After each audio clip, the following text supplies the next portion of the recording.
Hey, what's going on, everybody? Welcome back to another Prizepicks video. This one we're talking about Thursday Night Football. We got a good one, Buffalo, Miami for this game. We have 4 picks in the video for you to consider, so stay tuned to hear all 4 of the picks we have. If you guys want more picks, join up in the private Discord here on Monday Night Football. We went 10 of 13 with our picks for that game. You can see on the screen here. I give out more picks for the NFL and all sports, but we have a ton of other cappers in here. Went 6 for 6 with the MLB the other day. On Wednesday, one of the cappers went 4 for 4 with MLB and WNBA picks. I went 3 of 3 with my MLB picks on Tuesday and also on Sunday. So definitely check it out. It's less than $1 per day to get in there, or less than winning a $5 3-pick slip on Prizepicks. So if we can help you do just that, it's going to be worth it to get in here. Check it out with the link down below. You guys saw some of those crazy winning streaks we've been on, how we did on Monday Night Football as well. So we'll see you guys over in the Discord for more picks in all sports for me, plus a bunch of other cappers that we have in there. So let's get into this one. Off the bat, I'm going to go to James Cook here.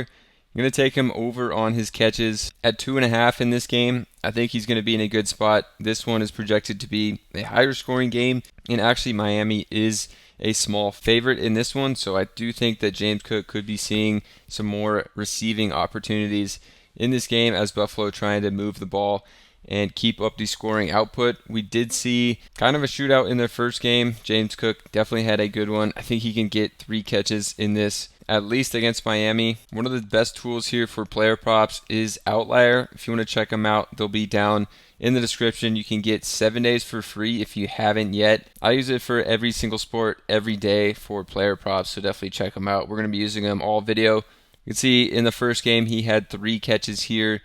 You can go back to last season. You can see 58% of the games.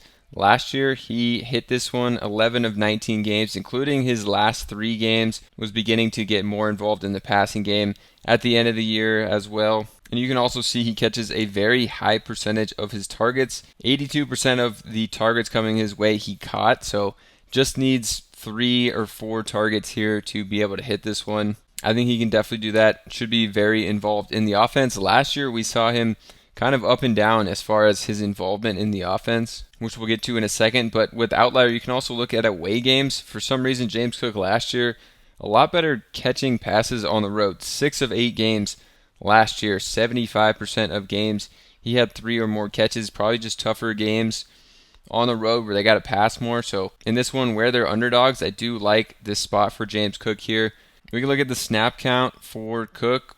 Saw 61% of the snaps, which actually was on the higher end compared to last season. This was in week 1. If we go back to 2023, James Cook here, a lot of games well under 60. We saw 59, 59, 62, 40, a 49 here, 52, 46, 46, 43, 44 in 4 games in a row last year. So his snap count was kind of down in a lot of games last year. I do expect to be 60% or higher in basically every single game this year that is close. So I think he's going to be super involved in this game in the offense, liking him on the receptions here. One other thing to look at for this is OddsJam. Again, they have a free trial, just another tool that I use over here. If you want to check them out, you can use their link down below as well for a 7-day free trial. You can see one of their favorite picks here. They compare Prizepicks and Underdog to other sports books. So over 2.5, it's minus 135 on BetMGM, minus 139 on Caesars, minus 162 on Hot Streak, minus 155 on Flip. So I don't like going against sportsbooks, and this is a great tool and site to use to validate some of your picks here and go with what the sportsbooks are liking as well. So great to find value over here. Definitely liking this pick. For the next one, taking some more value here, Curtis Samuel, going to go under on his receptions at 2 flat here. He did manage to get 2 catches in that first game, but saw very minimal snaps. Basically was like 4th on the team as a receiver getting snaps. So don't really like his involvement in the offense. I thought he would be more involved here. I like going to the under of 2 flat here because I think it is pretty safe. For him to get 3, it would be a lot of catches based on how many snaps he played in the first game. So unless he's a lot more involved, don't see him hitting this one. You can come back to that snap count chart over here, and we could see Curtis Samuel here only saw 17 total snaps, 27% of the snaps. Coleman saw 73, Hollins 58, Shakir 53, And then MVS came in here with 21% as well. Almost got more than Samuel. And then you got to think that Kincaid and Dawson Knox are honestly probably more involved than Samuel in this one as well. And I do think they're going to get Kincaid way more involved in this game than we saw in the last one. He had like 2 targets, 2 catches, 11 yards. I think he's going to get way more involved, but his lines are just too high for me to go to. Even though I do like him, his targets now are up at 6.5, and his receptions is 4.5 over under. So I think too high for me. I like going to Samuel on the under. It's just highly likely he's going to see very minimal snaps, and if he's seeing less than 20 snaps, getting 3 catches, it's going to be a hard task for him. I think at 2 flat, we're getting a pretty safe one here. Then for the next pick, I'm going to move on to Miami Dolphins. I'm going to go to Tyreek Hill. And for Hill, I'm taking him over on the rush plus receiving touchdowns. He's obviously a touchdown monster here. I don't see a reason why in a higher scoring game, when they're the favorites, that he shouldn't be in line for a touchdown here. Last season seemed like almost every game he was getting a touchdown. Got one in the first game. Now Raheem Mostert is likely to not play in this one as well. So in the red zone, I think Tyreek Hill could see even more work without Mostert there. So I'm really liking Tyreek Hill to score a touchdown in this game. If we look at Hill on Outlier, you could see his touchdown rate from last season. 71% of games Tyreek Hill got a touchdown. And filtering by just home games, 75% of home games last year he got a touchdown. So again, better at home here.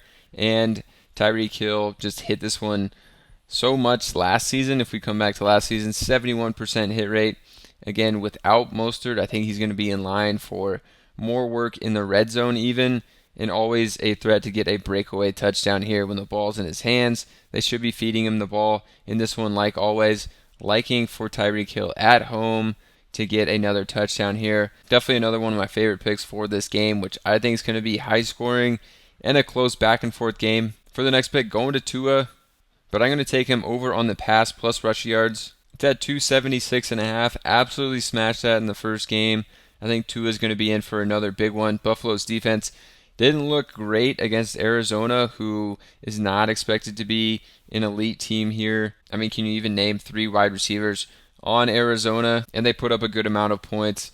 On the Bills here, I think Tua will not have any problems throwing for a bunch of yards in this one and keeping Miami close in this one, if not winning it. So liking Tua to go over on this. In the first game, looking at Tua on Outlier, he threw for 349 pass yards. Looking back at 2023, he only hit this in 44% of his games.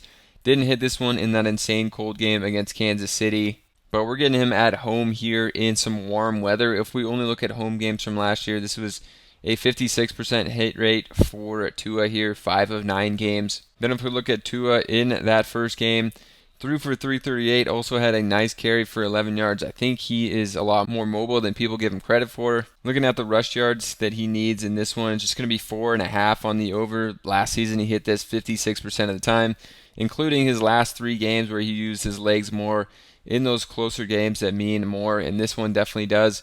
Probably going to be playing for whenever they play Buffalo. It's really an impactful game because they could be a tiebreaker in the division as well for the title in the AFC East. I'm just one capper in Dynamo. If you guys want more picks in all sports and more picks for this game, definitely check out the Discord. It'll be linked down below. You can see on Monday Night Football our picks in the Discord. 10 of 13 of them hit, including a demon pick. But we post in all sports. Went 6 of 6 in the MLB a few days ago. Went 9-2 in my channel. 8-1 in my channel. Another capper, Jordan, just went 4 of 4 on Tuesday in his channel. I posted 3 MLB picks on Tuesday and all 3 of them hit. I also did the same on Sunday. So definitely get over here. Check out the Discord. Less than $1 per day to get access to more picks from me in all sports, plus a bunch of other cappers. If we can help you just win one $5 3-pick slip on Prizepicks, it's going to be worth it. So definitely check it out. You guys saw the wins, some of the streaks we've gone on. So we'll see you guys over in the Discord, and subscribe to the channel.